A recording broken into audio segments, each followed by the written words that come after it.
Hey, this is Sam Palazzolo from Tip of the Spear Ventures. And if you want to lead at the tip of the spear, you should be listening to Build Your Network with my good friend, Travis Chappell. If you're tired of the old way of networking, the business cards, the awkward conversations, and the aggressive pitches, but you know how crucial your network is to your success in life, then you're in the right place. Welcome to Build Your Network, the only top-rated show committed to helping you master content networking, foster real relationships, increase your authority, and build the network of your dreams. Listen in on conversations with world-class entrepreneurs, authors, thought leaders, and more as we deconstruct their best strategies for your success. So get ready to burn your business cards, ditch the name tag, and discover the new way to network with your host, Travis Chappell. What is going on, everybody? Welcome back to another episode. Today, I have the pleasure of sitting down with Sam Palazzolo. Sam is an entrepreneur, venture capitalist, author, leadership professor, and nonprofit philanthropist. He brings a variety of value creation topics to entrepreneurs and business leaders, and his ideas and actionable takeaways are captured in his 5 books, the most recent being The Influential Leader, Leading at the Tip of the Spear. Sam, thanks so much for taking the time to join me on the show today. What's going on? Thank you, Travis. Doing great. How about yourself? You know, I can't complain. I got pretty sick last week. My wife is sick now. The kids also got sick. We all kind of came down with it, but I think I'm coming out on the right side of the equation now, finally. So, but other than that, man, everything's going really well. So I want to build some context here for everybody listening. Anytime I have the pleasure of talking with someone like yourself as an esteemed career, I like to figure out how you got into doing what you're doing to begin with. You know, and you didn't grow up in Shark Tank world where it was cool to be a venture capitalist. So I'm curious to hear, what it was like being 12-year-old Sam. Talk to me about your family life, where you grew up. You know, did you like school? How did high school go? All that good stuff. Yeah, no, great opening opportunity, I guess. I was, as my mother likes to say, I was born in the shadow of a manufacturing plant smokestack in Detroit, Michigan. So you're exactly right. This is not the world that I was born into. Modest, I want to put us in a middle class type of an upbringing in the Detroit area. My mother's still there, 87 years old, going strong, made it through the pandemic and double vaccinated. So as she says, she's got gold flowing through her veins. She's ready to take on the world. But 100% Italian guy, raised in an Italian neighborhood, and didn't know that there was anything else much besides that.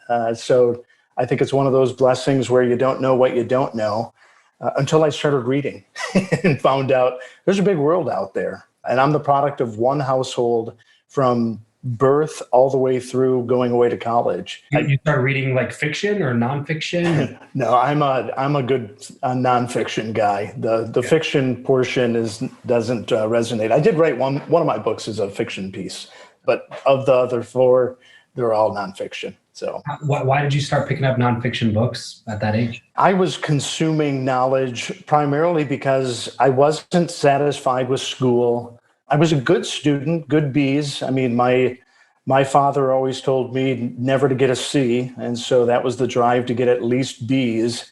But I wasn't a really great student, but it was one of those things where I was always looking for, I'll put it in the supplemental information, things that could better me that I wasn't being taught in school. And I was born and raised in the restaurant business. I think it's the backbone of who I am as an individual, and I've done everything in that business from general manager all the way down to, a dishwasher, which is where I started, when I was 14 years old. And my dad said, don't tell anybody how old you were. So it's one of those types of situations. Everything I know about business from a customer service perspective, fulfillment of what it is that your value prop is, all comes from that restaurant upbringing. Wow, okay. So when you were getting prepped to finish up high school, move into post-high school, what was the plan? Yeah. So I worked in a restaurant until about midnight the night before the SATs. I remember going home, probably finally nodding off at about 1. We had to be back at the school for testing Saturday morning. I remember scrambling to get a bunch of number 2 pencils. And I got the results back of the SAT. My neighbor was a school counselor for one of the neighboring community schools. And, my father didn't really understand, even though he was a brilliant accountant, what exactly this SAT and the results of it looked like and what it meant. And I couldn't make heads or tails of it either. So we took it over to our neighbor. Anyway, this gentleman looked at the results, and I can still remember it to this day, Travis. He looked at the results and then looked at me and looked at my father, and he said, Sam can take this again. So I think it's probably one of those things where I guess it's an aptitude test, right? And it's supposed to test your knowledge to date. And I guess maybe working until midnight and then finally nodding off at about 1:00 probably didn't help the situation. Yeah, but, you're probably not going to find that as advice in the test prep. Yeah, no, I don't see that from any of the SAT prep guides or anybody out there. But it is one of those things where I think that it was that type of a conversation when I look back on my youth and, what kind of drove me forward. And even to this day, I love it when people tell me you can't do it or your best isn't good enough. I think I've had people tell me in the past. And those are the fuel moments that kind of, cause me to build fire. And that's what makes me drive down the highway faster, I think. Yeah, sure. So did you end up going to school then after that, or? Yeah, so I fortunately I was I was accepted. I did my undergrad work at Indiana. I worked on a manufacturing assembly line, though, as a UAW member. That's how I put my way through undergrad. And I was dedicated to it. I looked at school like it was a job, just like in the restaurant business. And I completed my undergrad in 3.5 years. And so it's kind of ironic. I was then dedicated. I said, I either want to go to law school after this or I want to go to business school. And I applied around. I got accepted at a couple of law schools, a couple more business schools. By that time, I wasn't working on the manufacturing assembly floor anymore. I was more working in a corporate office environment at General Motors. And I remember I had Vanderbilt outreach to me and asked me if I would come. And I said, this seems to be amazing. This would be a great opportunity. I talked with my father, who was, kind of my confidant and my greatest mentor. And he said, that'd be amazing. My father did his undergrad work at the University of Detroit at night school. My mother went to college, didn't finish. And so they both looked at it like, yeah, let's do it. And it really was let's do it, as in we're going to do it together type of a mentality. I come from a real large Italian family, but very close, if that makes sense. You have a lot of siblings? Yeah, I have one brother and one sister, both older than me, but I'm the youngest of 34 grandkids. So was it pretty common for people in your family to go to college then? Yeah, my brother and sister both went. I was the first to go to undergrad and complete it, or go to grad school and complete my grad degree. Okay. Meanwhile, my brother was working on his PhD, the first of several for him. He's a rocket scientist, a true rocket scientist. He has a rocket in the Smithsonian. Oh. So, yeah. But it's one of those types of moments where it really fueled me. I'll tell you the best, and I'll come back to it. The best moment was going back to my next door neighbor, the high school guidance counselor, who looked at my father and said, he can take this SAT again. I completed not only undergrad, but grad school by the time his son, who we were the same age, completed undergrad.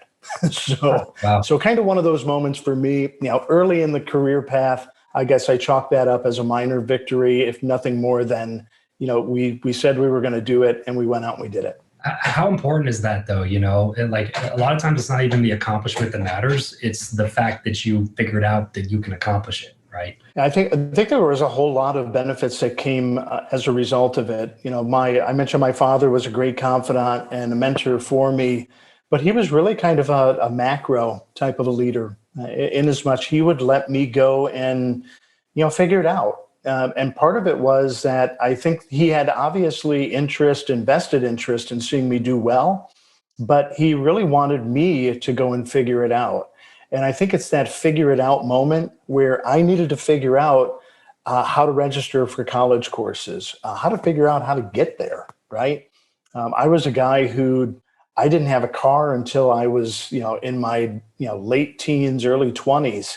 And so it was one of those situations where I was heavily dependent on who was around me in the event that I needed to get from point A to B. Otherwise, I was going to hoof it. I was going to walk.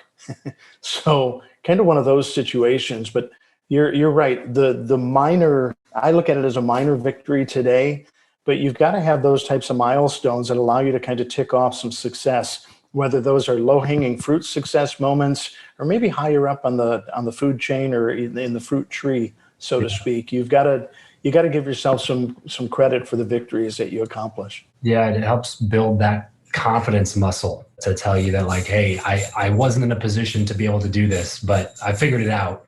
So in the future, when I'm in another position where I probably shouldn't, be yet, I can figure that out too. It's just going to take the same process that it took to figure this out. It might be a bigger problem or bigger gap. It doesn't matter. The process is the same, right? Right. Yeah. It's, parenting is a lot like leadership. I don't think that there's a differentiation between the two. It's how it is that you basically lead your children instead of the organization. I would like to think that I do half as good a job as my father did with my kids. I've got two daughters, one who just graduated from college, the other one who's in her junior year. But it's one of those situations where, they'll outreach and they'll ask me, Dad, how do I do this? Or what do you think about this? And it's like, what do you think about it? And what do you think you should do? Yeah. What's right for me obviously might not be right for you. Now, granted, as a parent dynamic, I also want it to be with curbs on the road, right? Operating within those curbs. But it is one of those things where, having to figure things out, I think it's one of the crucial leadership skills that you can build, whether you're leading an organization or, again, your children. Yeah. Did your daughters kind of follow in your footsteps at all? Your daughter that graduated, what did she do again? She's going in a totally different path. This is my daughter who didn't wear pants until she was 14, Travis. So she only wore a dress, or dresses, I should say. But she's always been my blood and guts daughter. She loves crime shows, and she wants to be a forensic crime scene detective. That's awesome. And she's identified that her path there is she wants to become a police officer. So she's at an academy right now, and she's going to be out there, kind of beating the streets. It's just amazing. My youngest is more like me. She's got a little bit more business savvy. She wants to do things in a business capacity. And so it's obviously, there's great dichotomy in the two. I have one who wants to go civil servanthood. I have another who wants to really take on the world and show the world what it is that she has to offer. That's awesome. Got to be a cool moment as a parent. I got a couple of little ones at the moment. And so that's always in the forefront of my mind. So I had to mention that. So I want to move into now what you're up to these days, Sam. And you have, like I said, an amazing resume. And you've been able to do a lot of really great things now in your career, written several books. So I want to talk with you a little bit about how you were able to go from your, humble beginnings to what you have accomplished now. So can you give us kind of fill in the gap from where we left off college conversation and just kind of 30,000 foot view, get us to where you are now. And then we'll talk a little bit further about that. Yeah, absolutely. So after undergrad, I ended up, as I mentioned, going to work for General Motors in more of a corporate office position. After 5 years there, I rose the ranks. My next move was going to be either to the treasurer's office or back to Detroit. By that time, I was working at the Saturn project that turned into a division for General Motors. I didn't want to go back to Detroit, and my wife at the time didn't want to go to Manhattan. And so I wanted to go into a consulting role. I was kind of tired of being chained to a desk, if that makes sense. I mean, I was the financial forecaster for the division. So one of those situations where I wanted to go out, wanted to travel. And so I joined a consultancy. I joined Aon's Change Management Group out of Chicago. That caused me to make 5 moves in 3 years, from Nashville all the way to Honolulu and a bunch of places in between. But it was one of those things where it really helped me kind of solidify my change management skills, my leadership approach, how it is that I work with different clients, both those that wanted me there and those that didn't want me there. I gained the reputation of being the guy who follows the elephant in the parade. In other words, when a project wasn't going along smoothly, I was the one who was tasked to go in and get it back running smoothly.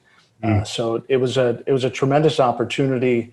I left the consulting firm because I said, I want to go out and let me try this on my own. I did that for a little over a year. Then I had one of my mentors who went to work at Toyota Lexus. He asked me if he wanted to put the band back together, Travis, so to speak. And so went to work at Toyota Lexus, started out as a district manager, rose through the ranks, ran a region for them. And then I had one of my favorite dealers recruit me. So I worked automotive retail for a couple of years with a large auto platform. After that, I decided I wanted to get back out into consulting. And I had my own firm for about 6 years. It was a sales training, biz dev type of a consultancy that quickly morphed into a leadership development. Because if you don't have the leaders engaged, you're probably not going to hit metrics or key performance indicators or goal. So had that. And then my life really kind of changed. I had one of the CEOs I was working with in a tech capacity. He asked me, he's got an idea for a tech startup. We were talking about that before the interview today, your new venture. He had a similar one, and he asked me if he could hear me out or have me hear him out. Maybe that's a better way of putting it. I liked what he had to say. I asked him how I could help, which is my nature. And he said, I'm glad you like it because I would like you to help me run it. We raised $8 million straight out of the chute, and it gave us the opportunity to do some nice deep pocket development. I implemented the same types of sales, biz dev blueprints that we've been helping organizations implement and execute around the world. And we grew the revenue ramp steeply, just like that hockey stick graph in every pitch deck that you see. At about the 18-month mark, we had a couple PE firms kind of checking us out. One got serious at the 20-month mark. And at 22 months, they ultimately purchased us. And I off-ramped shortly thereafter. That's quick. That's when I started Tip of the Spear Ventures, because I said, I like that private equity space. I love the entrepreneurial spirit. And that's where I'm at to this day at Tip of the Spear. We're celebrating our 10-year anniversary this coming February. We have two sides of the house. One is still very much a consultancy. We do what's called, Deloitte calls business entity transformation consulting. I would call it change. It's got a heavy focus on sales biz dev, but swims upstream and downstream to other departments. We also have a venture side of the house. We're still backers of early stage entrepreneurs, especially those post-revenue, $1 million in revenue plus. We have a really nice business funding offering where we'll either work with entrepreneurs to help them through their capital raise or work on customer funding strategies. The thing that we're late bloomers into the market, but we look at M&A and merger and acquisition, specifically acquisition entrepreneurship, as a great route for the future, especially as baby boomers begin to exit the economy. There's a number of legacy businesses that are out there. They don't have clear succession plans. We want to carry on that legacy, and we want to buy those types of firms. So that's kind of where it is that I'm at today at Tip of the Spear. You and I connected on a Nevada type of episode. Adjunct faculty member at UNLV. I teach an exec ed course. It's based on my 5th book that you mentioned. It's called Leading at the Tip of the Spear, The Leader. And it's been an awesome relationship. But the best part of that is out of it has cropped a 501c3 nonprofit. I call it the Javelin Institute. And there we provide executive education. I know in a nonprofit category, according to the government, you can just offer education, but I actually want this nonprofit to work for someone. In other words, I want it to work towards leaders who experience family hardship, Travis. The hardship of either, I call it a 4D model, death, disease, divorce, or drugs. If there's a leader out there that has experienced one of those, I want to get them, because typically performance and productivity drops. I want to work with them and help them scale back up. We've got a number of different programs. I've worked with over 1,000 leaders therein, and it's really a passion play of mine to help out leaders who go through those difficult family hardship moments. But that's where I'm at today. That's amazing, man. I appreciate you kind of getting us caught up there. I would love to ask you just a couple of quick questions about the relationship side of things, because this is the Build Your Network podcast, talk a lot about those types of things. And yes. So relationships clearly been a huge aspect of what you do. And I don't know how you would even be able to be in the industry you've been in for the last decade if you didn't prioritize those types of things. So I'm curious to hear your answer to this question. It's the one that I ask every guest that's ever come on the show. Who you know or what you know, Sam, which of those two is the most important asset in life and why? Yeah, I think it's both. And I laughed when you asked me the question ahead of the interview, and I'll laugh again because I think, obviously I'm a big believer in this. To be a subject matter expert, you have to accomplish 10,000 hours worth of activity within the space. So that's the what you know portion. That in and of itself, though, alone in a vacuum isn't enough. You can be the greatest subject matter expert ever, but it's really who you know that can help leverage what it is that you know. And so this is almost the equivalent of the it depends answer, but I think it's both, not only what you know, but who you know as well. Is there a story or anecdote or something that comes to mind that you would think of through your career that, a relationship that led to a big moment of success for you that maybe you didn't think about when you initially made the connection? Yeah, I mean, I've met a number of great people, and like I mentioned earlier, my bent is, to ask, how can I help? It's part of my nature, right? It's part of how I was raised, and I think it's from that restaurant upbringing that I mentioned earlier. I did some work with the University of Texas, and we were at one of their executive summits, a board meeting. And the gentleman sitting next to me, I came from big consulting, so Aon and Deloitte. I didn't mention Deloitte in that overview, but I worked with Deloitte Consulting as well. He came from Accenture, and we kind of struck up a conversation as ex-consultants do. There's enough funny stories if you travel 45 plus weeks a year to go all the way around. But we struck up a conversation in that meeting, and afterwards we started talking about, what are the alignment opportunities that we might have together? Because I like you, you like me. And it was really at that moment that I identified one of the crucial, principles of my life, which is I only want to work on projects I want to work on with individuals I want to work with them on. Long story short, though, this gentleman, we have been through thick and thin. We have seen children be raised. We've gone through divorces. We've gone through great business deals. We've had a minority of the time, fortunately, unsuccessful business ventures. But we're still great friends to this day, and this is coming up on 15 plus years. So it's those types of things that you never know who it is you're going to be sitting next to at an event, be it a conference, a boardroom meeting, any type of an event is an opportunity. So that's what I will say this much, though. I have a rule of threes when it comes to introductions. Everybody gets the first meeting, right? The second meeting typically is one of, okay, let's dig deeper on some of these alignment opportunities. By the third meeting, we've got to have really great clarity on, okay, great. So here's what we're going to do. And this is our drive forward. If we can't, it's probably not going to go to a fourth meeting or a fifth meeting, certainly not in my space. So 3 meetings is my maximum. And, I used to get asked a lot of times, as you probably did, hey, will you meet me for a cup of coffee? If you figure you've got to unwind or stop doing what it is that you're doing, commute to the coffee house, have a conversation that everybody will tell you they only want a half an hour. Typically, it'll blow over to an hour. And then you've got to commute back to the office, and then you've got to re-engage back into the office space. You basically are blowing a 4-hour window. I typically will have a virtual cup of coffee. And one of the folks that we work with now, they have advanced the virtual cup of coffee where they'll send prospects that want to work with them a Starbucks card for $7. So that way they can get a cup of coffee on their end.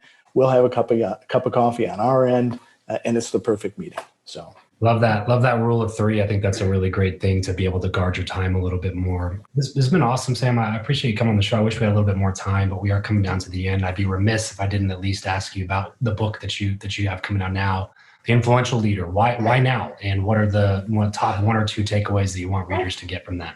Yeah, so we wrote The Influential Leader. I wrote it primarily because I looked at this whole leadership space. There's so many books out there on leadership. I mean, there's 10,000 plus books, or I don't even know what the number is today on Amazon, if you would Google it. I mean, John Maxwell has like 90 by himself. Correct. So, but it's one of those things where a lot of them, they lack the strategic direction. They lack the tactful, this is what you need to do day in, day out. And they really lack the actionable, this is how you put it into play. And so that's why I wrote Leading at the Tip of the Spear, The Leader, because I wanted to overcome that. You can find it on Amazon. You can find it on our website as well. I'll tell you what I have most people ask me today is they struggle with the most important aspect or asset in an organization, and that's the people moment. And so for your listeners, and I'm certain we'll put it in the show notes, we have a link that'll drive towards a series of success questions that we identified that'll help you lead yourself better, lead your team, as well as your organization's people moment. So a series of success questions on people. Amazing. We'll definitely link to that in the show notes. Sam, can't thank you enough for taking the time. I know you're a super busy guy. You got a lot of things going on and a lot of deals to examine, people to meet with, all that good stuff. So I appreciate you taking the time. And I look forward to potentially meeting up in person one of these days. Maybe next time you're out in Vegas, visiting the Vegas offices, we'll grab some dinner or something like that. But I appreciate you for coming on. If you're listening right now, please go pick up a copy of Sam's book. I know that you will not regret that. That is The Influential Leader, Leading at the Tip of the Spear. Go pick up a copy of that right now before you forget. Sam, thanks so much for coming on the show today, man. I had a fantastic time chatting with you. Likewise. Thank you, Travis. That's it for this episode. If you want to connect with Travis and other like-minded people who also listen to the show, then you're going to want to head over to travischappell.com/group to join his free Facebook group, Podcast to Profit. Travis will see you there. And remember to leave every relationship better than you found it.